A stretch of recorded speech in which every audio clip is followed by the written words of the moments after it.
जय जवान जय किसान, जय भारत जय संविधान। मताधिकार जागरूकता अभियान के अंतर्गत जो जन जागरण का कार्यक्रम चल रहा है, उस कार्यक्रम के दौरान आज हम इस यात्रा के तीसरे मुद्दे पर चर्चा करने जा रहे हैं और ये मुद्दा है किसानों को कम से कम मूल्य पर या फ्री में अधिक से अधिक बिजली उपलब्ध करवाएं, 24 घंटे बिजली उपलब्ध करवाएं। इस मुद्दे पर हम आज आपसे चर्चा करेंगे, क्यों जरूरी है और क्यों नहीं देना चाहते हैं। साथियों, किसान भारत देश की रीढ़ की हड्डी है। भारत कृषि प्रधान देश है, ऐसा बातों में कहा जाता है।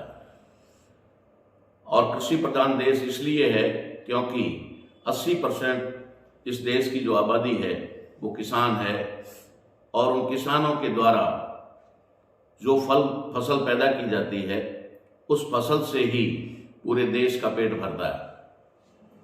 पूरे देश के अंदर किसी भी प्रकार का कोई भी प्रोडक्ट अगर ना भी बने या कुछ समय के लिए बंद भी हो जाए तो उससे कोई फर्क नहीं पड़ने वाला। लेकिन अगर किसान किसानी करना बंद कर दे या फिर फसल उगाना, फसल पैदा करना अगर बंद कर दे तो शायद 1 या 2 दिन भी पूरे देश के लोगों का काम नहीं चल सकता। इसलिए किसान जो है वो देश की रीढ़ की हड्डी माना जाता है, किसान अन्नदाता माना जाता है। किसानों के साथ में जिस प्रकार का रवैया उच्च वर्ग का कह सकते हैं या वर्ग विशेष का कह सकते हैं, वो सदियों से रहा है, उसके बारे में हम लोग आज यहाँ पर थोड़ी विस्तृत बात करना चाहेंगे। क्योंकि किसानों के लिए सबसे बड़ी समस्या जो है वो बिजली है और बिजली पर्याप्त मात्रा में भी नहीं दी जाती और बिजली जो है उनको फ्री में या फिर कम या उचित मूल्य के ऊपर भी नहीं दी जाती। इसका सबसे बड़ा कारण तो ये है कि बिजली विभाग का प्राइवेटाइजेशन हो जाने की वजह से आज वो कंपनियों के अधीन चली गई है। बिजली पूंजीपतियों के कंट्रोल में हो गई है। पूंजीपति ही बिजली का जो है डिस्ट्रीब्यूशन करते हैं, यानी वितरण करते हैं। तो किसको कैसे देनी है इसके बारे में वो तय करते हैं या फिर उनके दबाव में वो सरकारें तय करती है। पूंजीपतियों की बात करें तो वे लोग हैं जो इंडस्ट्रियल लोग हैं, इंडस्ट्री है जिनकी, उनको इंडस्ट्री के लिए यानी उद्योग के लिए सस्ती और लगभग नाम मात्र के मूल्य के ऊपर बिजली उपलब्ध करवाई जाती है। उसमें भी सब्सिडी और कई प्रकार की चीजें होती हैं। लेकिन किसान के लिए बिजली ना तो पर्याप्त मात्रा में दी जाती है और ना ही उनको बिजली में किसी प्रकार की कोई राहत दी जाती है। ये लोग क्यों नहीं समझ पा रहे हैं? जो लोग यहाँ से जनता के द्वारा, किसानों के द्वारा चुन करके भेजे जाते हैं, वे लोग वहां जाकर के इस बात को क्यों नहीं उठाते, इसको मुद्दा क्यों नहीं बनाते। ये सरकारें किसानों के ऊपर आरोप लगाती हैं कि किसान जो है वो मर्सिडीज में घूम रहे हैं, किसान गाजर का हलवा खा रहे हैं, किसान काजू बादाम खा रहे हैं, किसान जो है खीर खा रहे हैं। तो क्या किसान को इन चीजों का हक नहीं है? ये एक बहुत ही गंभीर विषय है और सोचने लायक विषय है कि जो किसान पैदा करता है, काजू बादाम भी पैदा करता है, फल भी पैदा करता है, गाजर भी पैदा करता है, सब्जियां भी पैदा करता है और अधिकांश किसान दूध का भी उत्पादन करते हैं, उसके बावजूद भी उनके ऊपर आरोप लगाया जाता है कि ये लोग तो खीर खाते हैं, हलवा खाते हैं, काजू बादाम खाते हैं।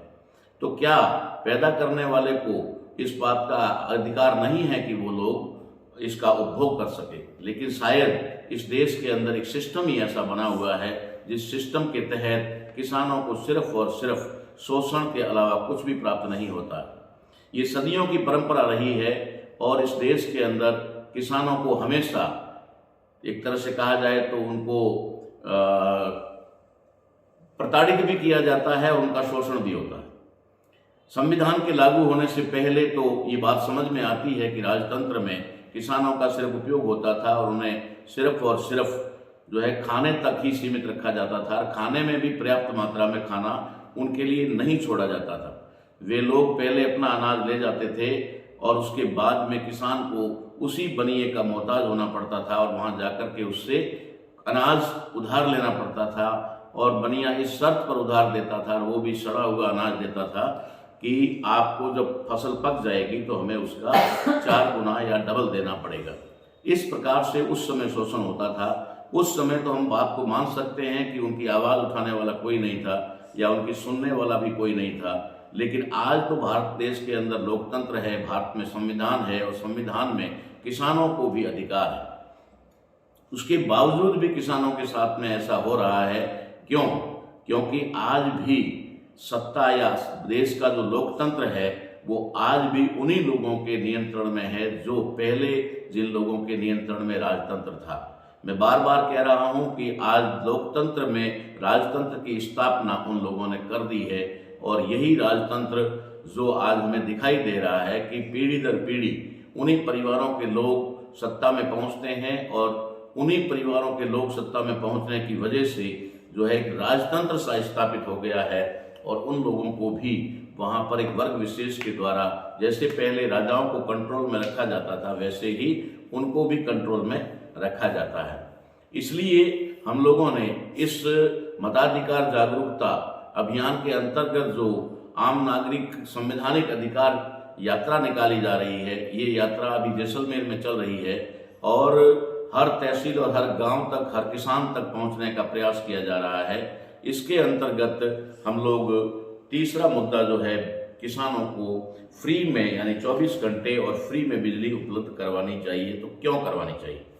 किसान किसी भी प्रकार का जो उपभोग करता है या फिर बिजली का, जैसे बिजली उसको मिलती है तो फसल पैदा करने के लिए दी जाती है और अगर फसल पैदा करने के लिए बिजली दी जाती है और वो फसल सिर्फ किसान के लिए नहीं होती है, वो फसल देश की जनता के लिए होती है, चाहे वो किसी भी ऊंचे ओहदे पर बैठा हो, चाहे वो किसी भी लेवल पर मजदूर या फिर आम नागरिक हो, उन सभी लोगों को अन्न के बिना, अनाज के बिना उनका काम नहीं चलता है। तो फिर अगर वो देश की जनता के लिए अनाज पैदा कर रहे हैं और उसके बदले में अगर वो जो लागत मूल्य है वो मांग रहे हैं, वो लागत मूल्य भी नहीं दिया जा रहा, उसके बदले में उनको जो है बिजली जैसी एक आज की तारीख की, जब नहीं थी बिजली तब कोई दिक्कत नहीं थी, कोई नहीं मांग रहा था, तब वो साधन भी नहीं थे, तब वो बैलों से भी या किसी भी प्रकार से ऊँटों से वगैरह से पानी फसल को देते थे। लेकिन आज बिजली है और बिजली का सिस्टम बन चुका है, तो उसके बाद में पूरे देश के अंदर अगर चौराहों के ऊपर डेकोरेशन करने के लिए अगर कहा जाए तो कि इंडस्ट्री को फुल जो है बिजली उपलब्ध करवाई जाती है और बिजली का बहुत सारा दुरुपयोग भी हम लोग देख रहे हैं, जहाँ जहाँ भी हो रहा है तो वहाँ बिजली दी जाती है। अगर गांव के अंदर, शहर के अंदर थोड़ी देर के लिए बिजली कट जाए तो वहाँ के लोग तिलमिला जाते हैं और वहाँ जो है बिजली विभाग को फोन करना शुरू कर देते हैं। मगर किसान को बिजली दी जाती है और वो भी मात्र 4 घंटे के लिए, जो अभी हमें पूरे देश भर से सूचना मिल रही है उसके अंतर्गत 4 घंटे बिजली दी जाती है। 4 घंटे बिजली दी जाती है, उसमें भी फिर एक साथ नहीं दी जाती। और सबसे बड़ी बात यह है कि शायद एक इरादे के तहत कि किसान को परेशान ही करना है, किसान को कभी सुखी जीवन नहीं जीना है, इस बात को ध्यान में रखते हुए वे लोग किसानों को रात में बिजली देते हैं। क्यों नहीं भी किसानों को दिन में बिजली दी जाए, और दिन में अगर बिजली दी जाए, पूरी मात्रा में बिजली दी जाए तो किसान भी थोड़ा रात को आराम कर सकता है। पूरे दिन तो उसे अपनी फसल की निगरानी में, देख रेख में और कामों में लग जाती है और रात में बिजली दी जाती है तो रात में कई बार वो लोग कितना परेशान होते होंगे, शायद आप लोग कल्पना भी नहीं कर सकते। इसलिए साथियों, हम लोगों ने इस मुद्दे को अहम मुद्दा बनाया है इस यात्रा का, इस अभियान का, कि जो मतदाता हैं, जो वोटर्स हैं, जो निर्वाचक हैं, वे लोग अगर जाग जाएं, अगर वो जागरूक हो जाएं और अपने अधिकारों के प्रति जानकार बन जाएं, तो वे निश्चित तौर पे सही और ईमानदार और सच्चे प्रतिनिधियों का चयन करेंगे जो उनकी आवाज़ विधानसभाओं में या फिर लोकसभा में उठाएंगे। इसलिए हम लोगों ने ये अभियान चलाया हुआ है, क्योंकि सदियों से जो सोए हुए लोग हैं, उन सोए हुए लोगों को अगर नहीं जगाया गया तो उनका ही नहीं, अन्नदाताओं का ही नहीं, साथ ही साथ अन्नखाताओं का भी जो है पतन होने वाला है। आज मुझे सुबह सुबह एक किसान का फोन आया और उसने मुझसे कहा कि साहब, थोड़ी आवाज़ जो आप उठा रहे हैं हमारी, इस आवाज़ को और बुलंद करिए। मैंने कहा बिल्कुल मैं यही काम कर रहा हूँ। तो उस दौरान उस किसान ने मुझे बताया कि हम अभी गाजर की खेती किए हैं और गाजर की खेती में आज गाजर जो है हमारी 2 रुपये किलो बिक रही है। 2 रुपये किलो गाजर किसान के खेत से बिक रही है। ये प्रमाण है आज का। आज सुबह मुझे अर्ली मॉर्निंग उन्होंने फ़ोन किया, फ़ोन करके बताया कि इस प्रकार से हमारा शोषण अगर हो रहा है तो 1 किलो गाजर पकाने में हमारे को कितना खर्चा आता है या फिर कितनी मेहनत लगती है। लेकिन आज वे हमारी फसल को, क्योंकि हम घर में तो रख नहीं सकते, उन किसानों के पास में कोई स्टोरेज नहीं है, कोई कोल्ड स्टोरेज नहीं है कि जहां वो जमा करके रख सके, और ऊपर से उसके ऊपर इतना कर्जा होता है कि उससे फसल को बेचना बहुत ज़्यादा अनिवार्य हो जाता है। समय पर नहीं बेचेगा तो लोगों का समय पर चुकता नहीं कर पाएगा। इसलिए आज जो शोषण दिखाई दे रहा है, इस शोषण के खिलाफ हम लोगों को आवाज़ उठानी होगी। आवाज़ जनता ही उठा सकती है, आवाज़ देश का आम नागरिक ही उठा सकता है, क्योंकि तकलीफ भी आम नागरिक को ही हो रही है। हम ऐसे प्रतिनिधियों को चुन करके संसद में भेजते हैं जो लोग न तो हमारी आवाज़ उठाते हैं और न ही किसी प्रकार का वहाँ पर जाकर के जनता के प्रति कोई बयान करते हैं या फिर जनता की लड़ाई लड़ते हैं। तो ऐसे प्रतिनिधियों को चुन करके भेजने से हमें क्या फ़ायदा। वे लोग जाकर के सिर्फ और सिर्फ अपना ही काम करेंगे, अपने ही 4-5 साल में जो इलेक्शन में खर्चे होते हैं उनको 4 गुना करने में लगेंगे। तो फिर ऐसे लोगों को हमें नकारना चाहिए, ऐसे लोगों को हमें छोड़ना चाहिए। और सच्चे और ईमानदार प्रतिनिधि, कोई बड़ी बात नहीं है इसके अंदर कि इलेक्शन लड़ना कोई बुरी बात है या इलेक्शन लड़ना कोई भारी है। आज लोगों की मानसिकता बन गई है कि चुनाव लड़ने की बात जैसे ही करो तो उसके दिमाग में एक चीज़ आ जाती है कि करोड़ों रुपए का खर्चा है, ये हम लोग कहाँ से लाएंगे। बहुत सारे ऐसे सच्चे और ईमानदार प्रतिनिधि हैं जो चुन करके जाना चाहते हैं या पार्लियामेंट में अपनी आवाज़ बुलंद करना चाहते हैं, लेकिन वे सिर्फ ये सोच करके या तिलमिला के बैठ जाते हैं कि खर्चा बहुत ज़्यादा है और भारी चुनावी खर्चे की वजह से वे लोग चुनाव नहीं लड़ पा रहे हैं। लेकिन साथियों, एक बात हमें समझनी होगी, ये मैं आम मतदाताओं के लिए बात कह रहा हूँ, ये आम वोटर्स और निर्वाचक के लिए कह रहा हूँ कि ये खर्चा उस कैंडिडेट को अगर करना पड़ रहा है तो किसके ऊपर करना पड़ रहा है, कौन खर्चा करवा रहा है, क्यों अनिवार्य है। अगर प्रचार की बात करें तो भारत के अंदर तो एक सिस्टम पहले से था जिसे आज पूरी तरह खत्म कर दिया गया है कि प्रचार भारती नाम का एक जो विभाग होता था, जिसमें पहले दूरदर्शन से पहले आकाशवाणी और आकाशवाणी के बाद में दूरदर्शन भी आया। ये सारा सिस्टम जो था वो उन उम्मीदवारों के प्रचार प्रसार का भी एक माध्यम था कि वहाँ से वो सरकार बताएगी कि कौन सा कैंडिडेट कहाँ से खड़ा हुआ है। तो प्रचार का भी ज़्यादा उनके ऊपर जोर नहीं डाला गया है भारतीय चुनाव प्रणाली के अंदर। लेकिन आज उन्होंने चुनाव को इतना महंगा कर दिया है और लोगों को भी इतना ढीठ बना दिया गया है कि वे लोग भी अपने वोट को बेचते हैं या फिर किसी न किसी नशे की प्रवृत्ति में लोगों को अपना वोट जो है देते हैं। तो ये खर्चा जो कैंडिडेट करता है, ये करोड़ों रुपया अरबों रुपया जो चुनाव में लगाता है, उसके बाद में वो वसूल नहीं करेगा तो और क्या करेगा। इसलिए साथियों, ये जो हमें हमारी समस्याओं का समाधान करना है, हमें अगर बिजली जैसी चीज़ किसानों को सही समय पर, क्योंकि सही समय पर बिजली मिलेगी तो सही समय पर फसल को पानी मिलेगा, पर्याप्त मात्रा में बिजली मिलेगी तो पर्याप्त मात्रा में पानी मिलेगा, और पर्याप्त मात्रा में पानी मिलेगा तो पर्याप्त मात्रा में फसल भी होगी, और फसल अगर होगी तो किसान को लाभ होगा, और लाभ अगर किसान को ही नहीं होगा, आम उपभोक्ता को भी होगा।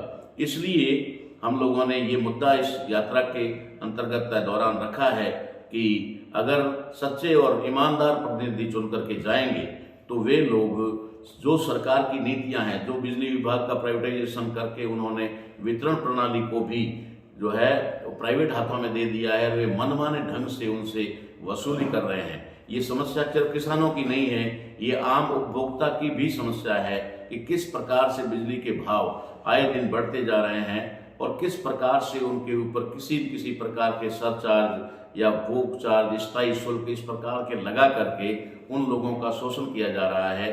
इसलिए किया जा रहा है क्योंकि ये प्राइवेट हाथों में चली गई है, कंपनियां बन गई है, और कंपनियों के मालिकों ने, वहाँ बिजली विभाग के कर्मचारियों का भी शोषण होता है। बिजली विभाग के कर्मचारियों को भी जो पहले जब सरकारी निगम या फिर बोर्ड हुआ करते थे उसके अंतर्गत जो तनख्वाह उनको मिलती थी, सैलरी मिलती थी, वो अब नहीं मिलती।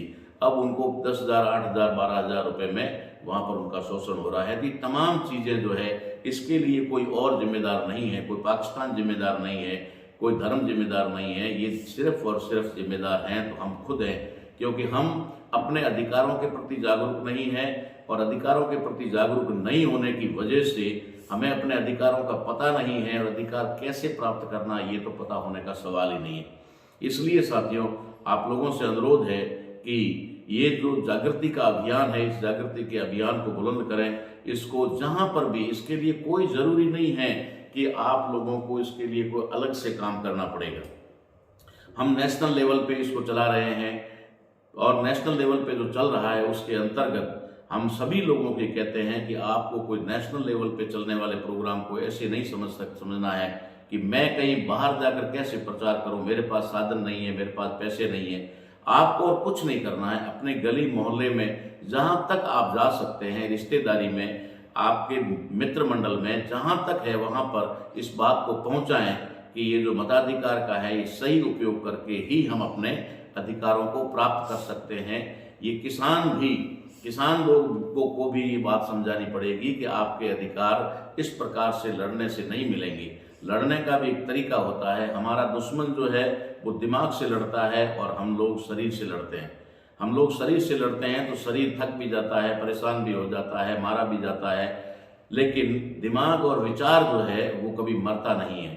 इसलिए दिमाग से उत्पन्न विचार अगर मरता नहीं है तो विचार अमर होते हैं। तो आप वैचारिक ढंग से मजबूत होकर के दिमाग का इस्तेमाल करके इस लड़ाई को अगर लड़ेंगे तो निश्चित तौर पे ये लड़ाई हम लोग जीतेंगे और किसानों की सारी समस्याओं का समाधान होगा और किसानों को व्यवस्थित ढंग से कानून बना करके उनको 24 घंटे या फ्री बिजली उपलब्ध करवाई जाएगी, ताकि किसान कोई पागल नहीं है कि अगर उसको 24 घंटे बिजली दे दोगे तो 24 घंटे जलाएगा, नहीं, लेकिन उसको अपनी सुविधा अनुसार खेत में पानी देने के लिए बिजली की आवश्यकता होती है।